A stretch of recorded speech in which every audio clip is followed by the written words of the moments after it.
Most people ruin their day within 5 minutes of waking up. And if you're doing this every morning, you're killing your focus, energy, and peace before you even start. But there's a better way, ancient wisdom from Shaolin masters that takes just 5 minutes. Let me show you. Your first thoughts in the morning set the tone for everything.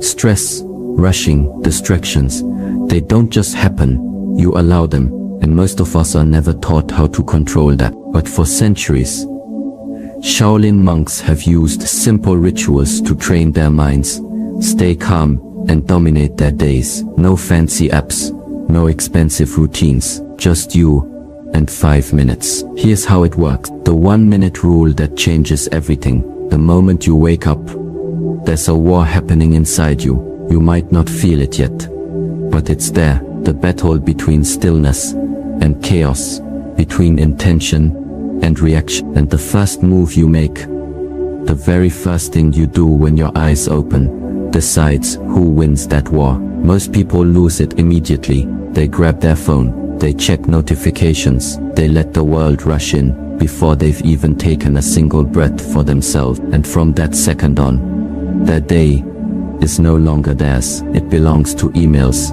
to social media, to other people's demands. But there's another way, a simpler way, and it starts with just 1 minute, 60 seconds, that's all. Before you move, before you speak, before you let the noise of the world in, you stop. You stay exactly where you are, eyes open or closed. It doesn't matter. You just exist. No thoughts about what you need to do. No replaying yesterday's mistakes. No worrying about what's coming later. Just you, in the quiet. Breathing, inhale, exhale, that's it. This isn't meditation. It's not some complicated practice. It's a reset. A single minute, where you remind yourself that you are in control. Because here's the truth. The way you start your morning is the way you live your life. If the first thing you do is reach for distraction, then you're telling your mind that distraction is what you want, that chaos is what you accept, and your mind will obey. It will give you more of that, more rushing, more reacting, more feeling like you're always behind. But if you take that minute, just one, you change everything. You teach your mind that stillness comes first, that before the world gets a piece of you, you get a piece of yourself. And when you do that, something shifts. The day doesn't control you, you control the day. Think about it like this. When you wake up, your mind is like a blank sheet of paper. The first thing you write on it sets the tone for everything else. If the first thing you write is stress, hurry, noise, then that's what the rest of the page will look like. But if the first thing you write is calm, presence, intention, then everything that follows has a different quality. This isn't theory, it's not some abstract idea, it's a law of nature. The way you start something determines how it unfolds. A tree grows from a seed, a river starts as a single drop. Your day starts with a single minute, and in that minute, you have the power to decide what kind of day it will be. So tomorrow, when you wake up, don't move, don't speak, don't reach for anything, just breathe. 1 minute, that's all, and watch how everything changes. Why your bed is a battlefield. Your bed is not just a place where you sleep, it's the first battleground of your day. The moment you wake up, before you've even fully opened your eyes, the fight begins. Not with the world, with yourself. Your mind, still half dreaming, will try to pull you in 2 directions, backward into yesterday or forward into tomorrow. And if you let it, that's where you will stay, trapped in regrets about what already happened or anxiety about what hasn't even come yet. This is the fight, right here, in these first few seconds of wakefulness, because what happens in this moment decides everything else. If you wake up and immediately start thinking about problems, about deadlines, about things you can't control, then you've already lost. You've handed over your peace before you even stood up. But if you wake up and choose consciously, deliberately to be here in this moment with nothing else, then you've already won. The bed is a battlefield. because it's where your mind is most vulnerable. Sleep softens you, it strips away the defenses you built during the day. And when you first wake up, you're open, raw. Whatever enters your mind in those first few seconds will sink deeper than it would at any other time. That's why most people wake up feeling heavy, because the first thing they do is let the weight of the world press down on them before they've even had a chance to stretch. But you don't have to do that. You can train yourself to wake up differently, not by fighting thoughts, not by trying to empty your mind. That's impossible, but by choosing where to place your attention. When you wake up, before anything else, focus on one thing, your breath. Not controlling it, not changing it, just feeling it. The air moving in, the air moving out, that's all. This isn't about avoiding reality, it's about not letting reality control you before you've even had a chance to stand up. The problems will still be there, the work will still need to be done. But if you face them from a place of calm, from a place of presence, then you face them with strength. If you face them from a place of chaos, then you've already made them bigger than they are. Your bed is a battlefield, because it's where you decide what kind of day you're going to have, not by magic, not by wishing, but by where you place your attention in those first few moments. Win here, and the rest of the day follows. Lose here, and you spend the next hours trying to catch up with a piece you gave away before you even got out from under the covers. So tomorrow, when you wake up, remember, the first fight is already happening, and the way you win is simple. Don't engage, don't follow the thoughts, just breathe, just be here. And then,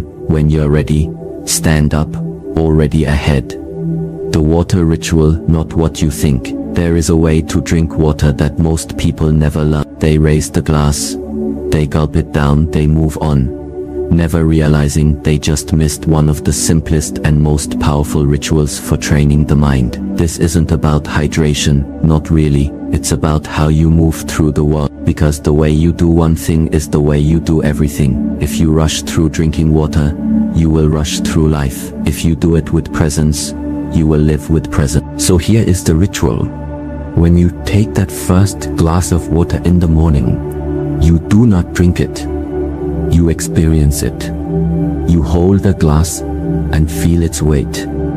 You notice the temperature against your palm. You bring it to your lips slowly. No rushing, no urgency. And then, as the water touches your mouth, you pay attention. You feel it, the way it flows over your tongue, the way it travels down your throat. You do not gulp, you sip, you let each moment be its own. This is not just about water, this is about teaching yourself how to move through the world with intention. Most people live in a state of constant hurry. They eat fast, they walk fast, they think fast, always chasing the next thing, never fully in the one they're doing now. And because of this, they miss their own lives. They are there, but they are not present. Their bodies move, but their minds are somewhere else. The water ritual fixes this, because when you slow down enough to drink with awareness, you are training your mind to slow down in everything. You are teaching it that speed is not the goal, presence is. And when you master presence,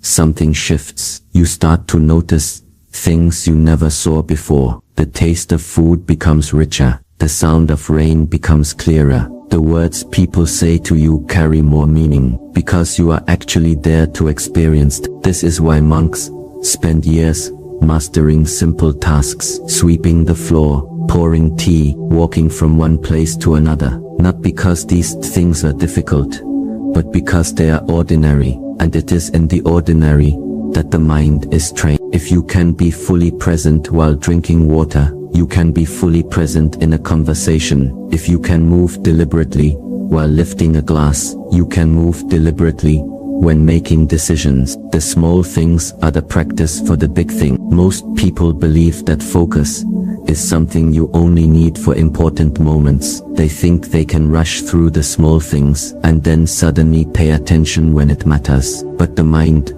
does not work that way. The mind is a creature of habit. If you let it race through small moments, It will race through big ones too. If you let it be distracted while drinking, it will be distracted while working, while listening, while living. The water ritual is a way to pull your mind back from its endless running and remind it, this is where you are, this is what you are doing, nothing else exists right now, just this. And when you do that, something changes. The day feels longer, the world feels clearer. You move through life differently, not because anything outside has changed, but because you have. So tomorrow, when you drink your first glass of water, do not just drink it, be there for it, feel it, and watch how that small act changes everything else. The 3-second fix for negative thoughts. A thought enters your mind. It could be anything. A worry, a fear, a memory that drags you down, and in an instant, without your permission, it starts to spread like ink in water. It darkens everything. Your mood shifts, your energy drops, the day feels heavier, and all because of one thought you didn't ask for and don't want. Most people believe they have no control over this. They think that once a negative thought appears, they have to follow it, wrestle with it, get lost in it. But that is not true. There is a way to stop it fast, not by fighting it, not by analyzing it, but by giving your mind a simple command. 2 words. Not now. Say it out loud. Say it firmly. Not as a plea, not as a question, but as an order. Not now. And watch what happens.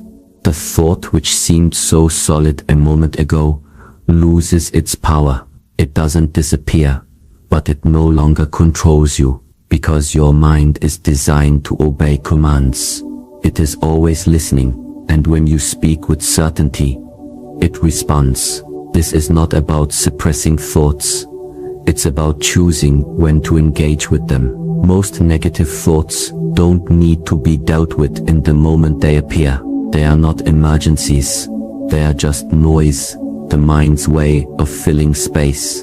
And when you treat them like urgent messages, you give them power they don't deserve. But when you say, not now, you put them in their place. You remind yourself that you decide what gets your attention, not your thoughts. Monks have used this technique for centuries, not because they are avoiding reality, but because they understand how the mind works. A thought is just a thought. It has no power, unless you give it power. And the fastest way to take that power back is to refuse to engage. Not later, not eventually, right now, not now. People waste years of their lives trapped in thoughts that don't matter. They replay old mistakes. They imagine future disasters. They turn small worries into big fears. All because they never learned how to shut the door when unwanted thoughts knock. But you don't have to do that. You can train your mind like a guard trains a gate. When something tries to enter uninvited, you stop it, not with force, not with struggle, just with a simple, firm command. Not now. This is not avoidance, it is control, because there will be times when you need to face those thoughts, when you need to sit with them and understand them. But that time is not every time. And the more you practice choosing when to engage, the stronger your mind becomes. So the next time a negative thought appears, don't argue with it, don't follow it, just say out loud, not now, and then go back to what you were doing. Do this enough, and something shifts. The thoughts stop coming as often. They stop feeling as heavy, because they learn that you are no longer an easy target. Your mind is yours, not the other way around. And sometimes, all it takes is 2 words to remind it of that. How to walk like a monk, even in your house. Most people walk without knowing they're walking. Their bodies move, but their minds are elsewhere, lost in thoughts, plans, distractions. Their feet touch the ground, but they don't feel it. Their legs carry them forward, but they're not present for the journey. This isn't just about walking. This is how they live, always moving, never arriving. There is another way, a way where every step is its own world, where walking isn't just something you do to get somewhere, but something you do to be here. It begins with 30 steps, not 100, not 1,000, 30, that's all. But these 30 steps are different, because you take them slowly, deliberately, with your full attention. Start by standing still. Feel your feet on the floor. Notice the weight of your body pressing down, the slight tension in your legs, the balance required just to stand. Most people never notice these things. They stand without knowing they're standing. But you pay attention. Now lift one foot, not quickly, not automatically, slowly. Feel the muscles working, the shift in balance, the air against your skin. As your foot leaves the ground, move it forward, place it down, heel first, then the rest. Feel the contact, the solidness beneath you, then do the same with the other foot. This isn't walking for exercise. This isn't about speed or distance. This is walking as meditation, as practice, because how you walk is how you live. If your steps are rushed, your mind is rushed. If your steps are heavy, your thoughts are heavy. But if your steps are calm, precise, intentional, then so is everything else. As you take these 30 steps, your mind will try to wander. It will want to think about what you need to do later, about problems, about anything except this simple act of walking. When that happens, and it will gently bring your attention back, not with frustration, not with force. Just return to the feeling of your feet touching the ground, again and again. This practice does something remarkable. It trains you to be where you are, not ahead of yourself, not behind, here. And when you can do that while walking, you can do it while working, while talking, while living. The steps become a mirror, showing you how you move through the world. Most people race through their mornings, their days, their lives, always hurrying to the next thing, never fully in this one. They believe speed will get them where they want to go faster. But the truth is, rushing only makes you miss the journey, and the journey is all there is. 30 steps, that's all it takes to remember, to reset, to come back to yourself. Do this every morning, not as a chore, not as another task, but as a gift to yourself, a reminder that life isn't about how fast you can move, but how fully you can be in each moment. The monks know this. They walk not to arrive, but to walk. They understand that the path isn't just beneath their feet, it's in their attention, their presence, their awareness. You don't need a monastery to practice this. You don't need special clothes or perfect silence. You just need 30 steps and the willingness to take them as if they matter, because they do. The mirror trick for unshakable confidence. You look in the mirror every day, but you don't really see. Your eyes scan for flaws, for things to fix, for parts that don't match the image in your mind. You judge, you criticize, you turn away. This isn't looking, this is reacting, and it's stealing your confidence before your day even begins. There is another way, a way where the mirror isn't your enemy, but your teacher. It starts with 10 seconds. Just 10. No fixing your hair, no adjusting your expression, no judging what you see. Just looking, just observing, just meeting your own eyes, and staying there. Stand in front of the mirror, breathe, let your face relax. Look at yourself, as if you were looking at a stranger, with curiosity, not criticism. Notice the shape of your eyes, the way the light falls on your skin, the subtle movements. As you breathe, don't label what you see. Don't call things good or bad. Just see them. This is harder than it sounds. Your mind will want to comment, to compare, to find fault. It will want to drag up every insecurity, every memory of being judged, every time someone made you feel less than. When these thoughts come, and they will, don't fight them, don't follow them, just return, looking, to seeing, to being present with the person in front of you. This practice does something powerful. It separates observation from judgment. Most people can't see themselves without immediately layering on opinions, stories, meanings. But when you practice just looking, just observing, you begin to untangle what is actually there from the noise in your mind. The face you see is the person leading your day, the one making decisions, facing challenges, interacting with the world. If you start each morning by criticizing that person, you send them into battle already wounded. But if you start by simply acknowledging them, by making peace with who you see, you give them strength. Confidence isn't about liking everything you see. It's about not letting what you see control you. It's about recognizing that the face in the mirror is yours. Not perfect, not flawed, just yours. And that is enough. Monks use this practice not to build vanity, but to destroy illusion, to see themselves clearly, without stories, to meet their own gaze, without flinching, because when you can do that, no one else's opinion can shake you. This isn't about staring at yourself for hours. It's about 10 seconds of true seeing, 10 seconds where you don't look away, don't judge, don't hide, just you.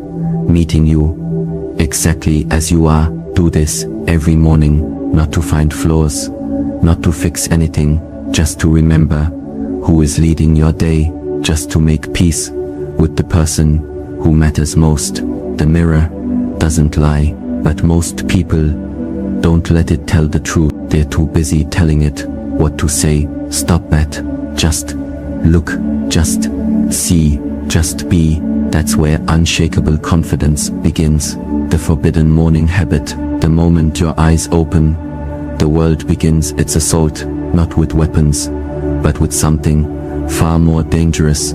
Information. Your phone buzzes with notifications, emails demand replies, news headlines scream for attention, and without thinking, you reach out, you let them in, you give away your most precious resource before your feet even touch the floor. This is the great theft of modern life, the robbery of your morning mind, that sacred space between sleep and wakefulness, where your thoughts are fresh, your focus unbroken, your potential at its peak. Most people hand this gift away without realizing its value. They trade silence for noise, presence for distraction, power for panic. There is an ancient rule, practiced by those who understand the value of the mind. The first hour belongs to you, not to your boss, not to your inbox, not to strangers on the internet, to you. This isn't about productivity hacks or time management. This is about protecting the purity of your attention before the world gets its hands on it.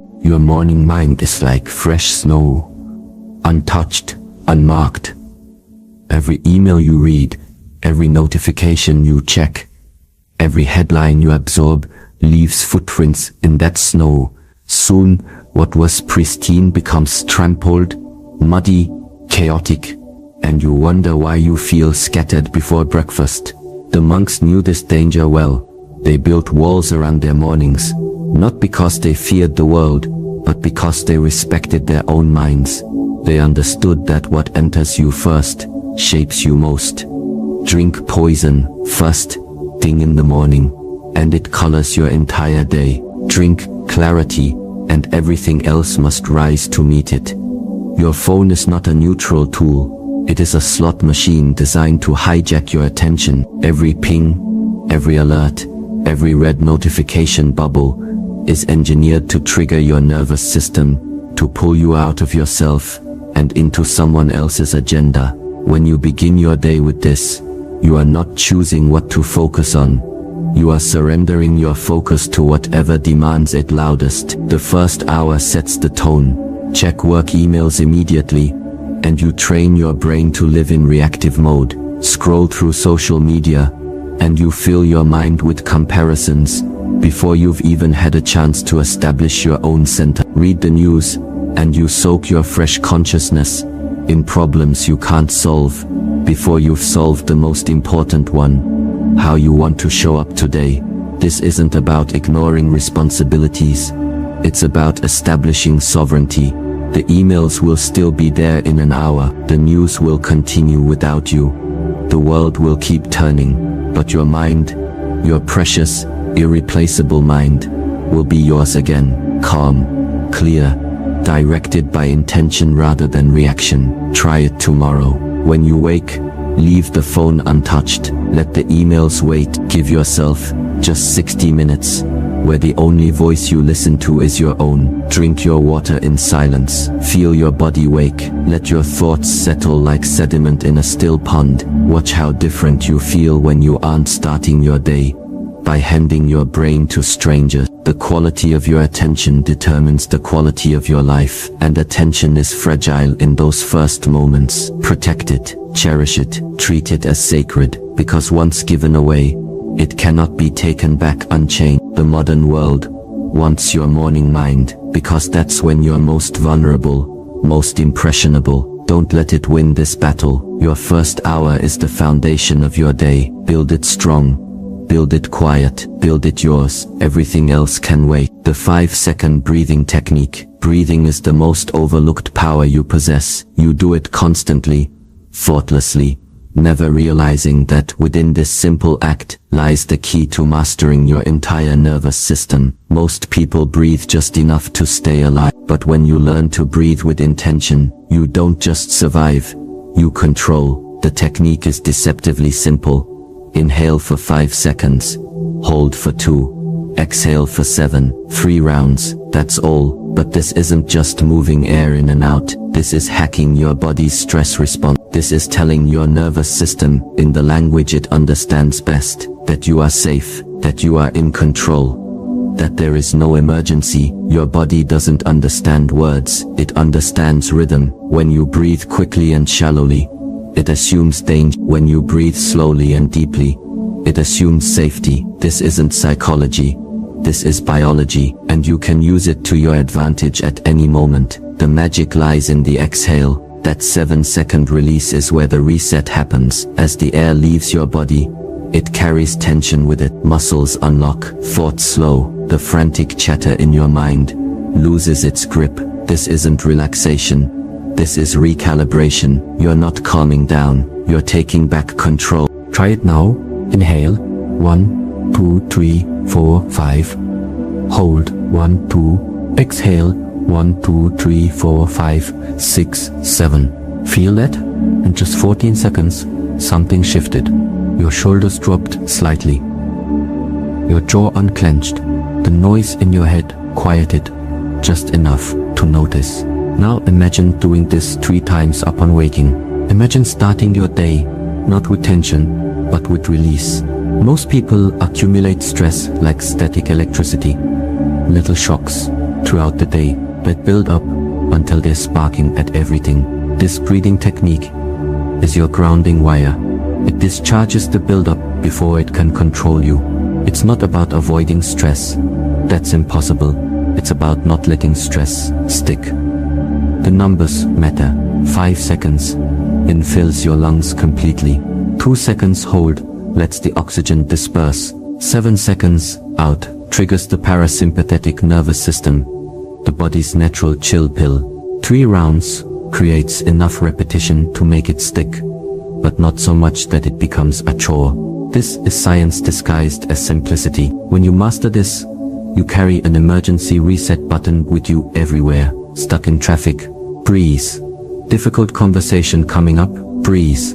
Overwhelmed before your day begins? Not the shallow unconscious breaths you've been taking your whole life, but this precise, intentional pattern that speaks directly to your nervous system in its native tongue. Ancient practices knew this secret. They built entire disciplines around breath, because they understood, whoever controls the breath controls the mind. You don't need years of meditation to benefit. You just need 15 seconds of courage to try something different. Stress isn't your enemy. Being controlled by stress is. This breathing technique puts you back in the driver's seat, not by fighting your body's reactions, but by speaking to your body in a language it can't ignore. 5, 2, 7, 3 times.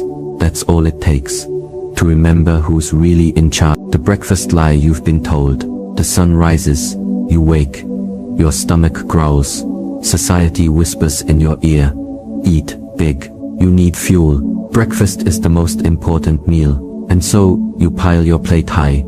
Eggs, toast, fruit, maybe some oatmeal. You eat until full, believing this is how energy is made. But an hour later, you're sluggish, your mind feels thick, your body wants to rest rather than move. What if everything you've been told about breakfast is backward? There exists another way, a path, walked for centuries by those who understand true energy. They eat lightly in the morning, sometimes very lightly, sometimes nothing at all, not because they're punishing themselves, but because they know a secret.